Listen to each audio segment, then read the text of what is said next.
The one major silver lining from the Sun Devils. Here in just a second. Welcome back in. Lunch break, KDUS AM 1060.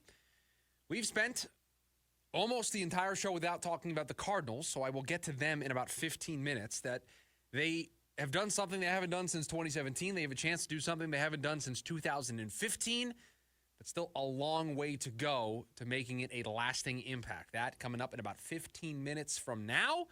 But back into the Sun Devils, there is one overarching thing that I am going to take away from this game.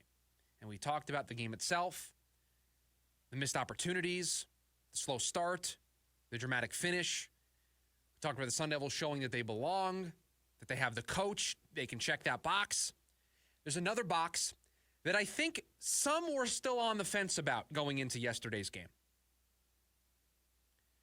After the game, no longer should there be anybody on the fence about checking this box. I am going to check that box here today on the program.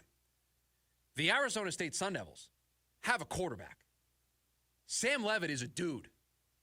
Sam Leavitt is a guy that you can win another Big 12 championship with. Sam Leavitt is a guy that you can go on another college football playoff run with. That's what yesterday taught me. Other than showing that they belonged, that game yesterday showed me Sam Leavitt is that dude. He stepped up when the team needed him to. Because let's face it, Sam Leavitt yesterday fighting a massive uphill battle. Without Jordan Tyson, with a wide receiver group that, let's face it, doesn't inspire confidence. It doesn't instill fear into the opposing defense. Texas was very comfortable loading the box, stacking the box, and trying to slow down Cam Scatterbo. They weren't really scared about being beat on the outside. Not because of Sam Leavitt, but because of the wide receiver talent that ASU was putting on the floor, putting on the field yesterday. You didn't have Jordan Tyson. They were stacking the box so you couldn't run the ball to kind of open up the pass until late. And Sam Leavitt, as a red shirt freshman, that's important here, a red shirt freshman showed that he deserved just as much as the spotlight yesterday as Quinn Ewers. The broadcast dedicating a lot of time, rightly so, to Quinn and the job that he's done at Texas. Sam Leavitt left that game deserving just as much, if not more. You saw the athleticism on full display yesterday. Scrambling around, keeping plays alive. That scrambling leading to penalties.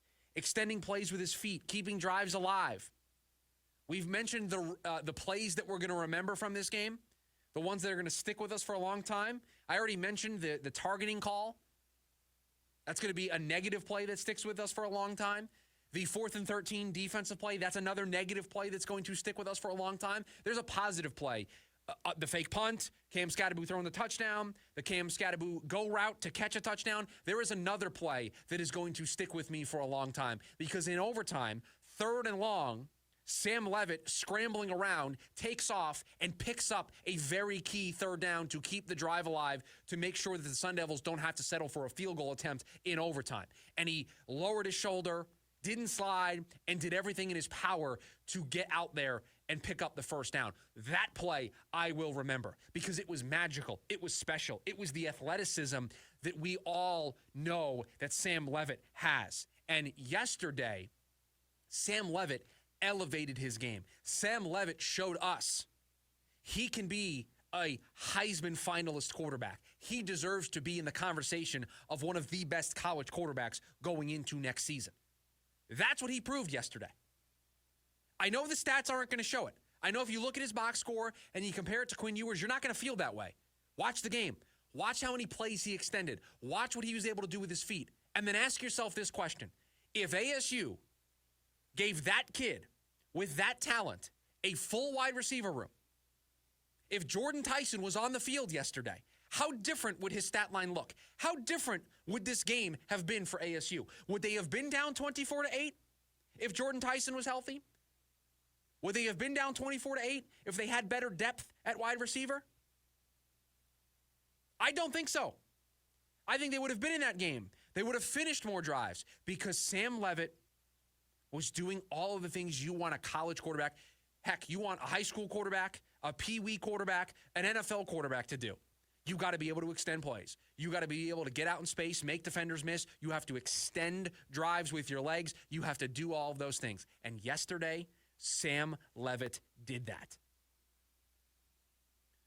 So the Sun Devils have a dude at quarterback. That we learned yesterday. That's confirmed. That debate is over. Check the box. The Sun Devils going into 2025 have the coach and they have the quarterback. Check and check. So now what?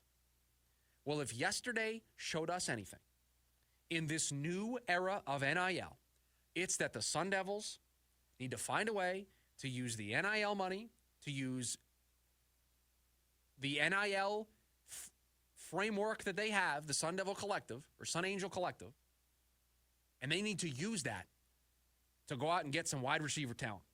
That they have to go out and give Sam Leavitt a more robust, well-rounded supporting cast. That's what was missing yesterday. And Jordan Tyson's presence would have helped immensely because it would have at least given Texas a major target that they needed to focus on. And even so, I think Jordan Tyson would have been able to get open pretty regularly, and it would have made the difference in the game.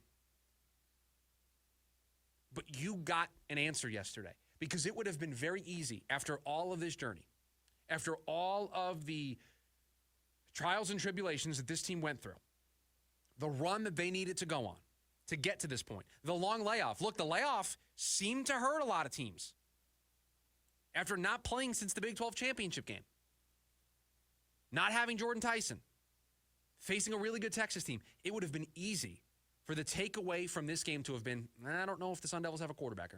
There was only one quarterback on the field.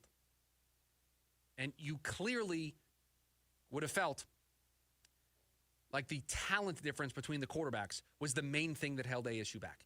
Guess what? Yesterday showed us the opposite.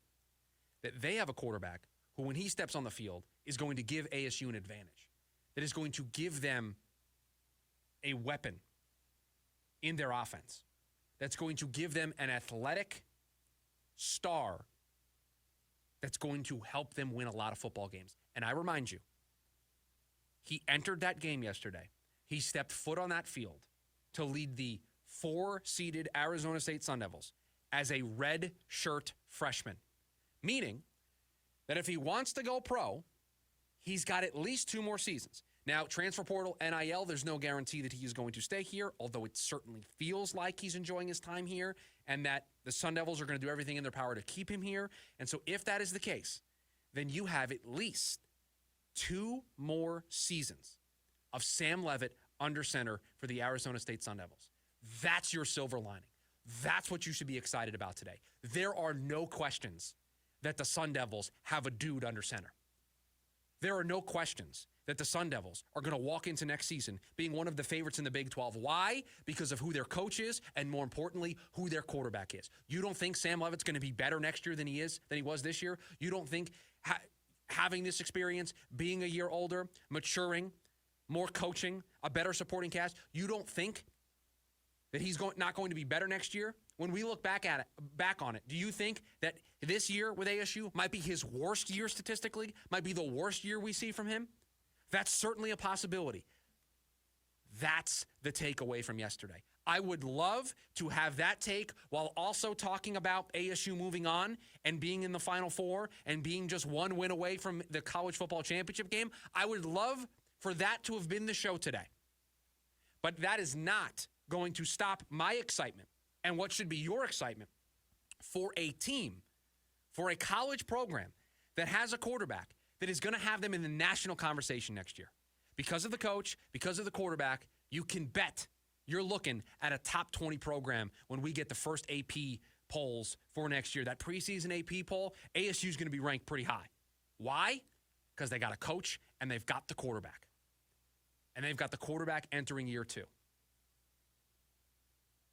That was an uphill battle yesterday, and Sam Leavitt still looked like he belonged.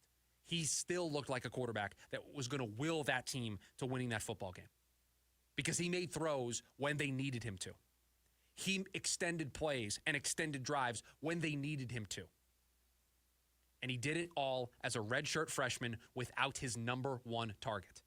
If that doesn't get you excited about the future of Sun Devil football, then nothing will.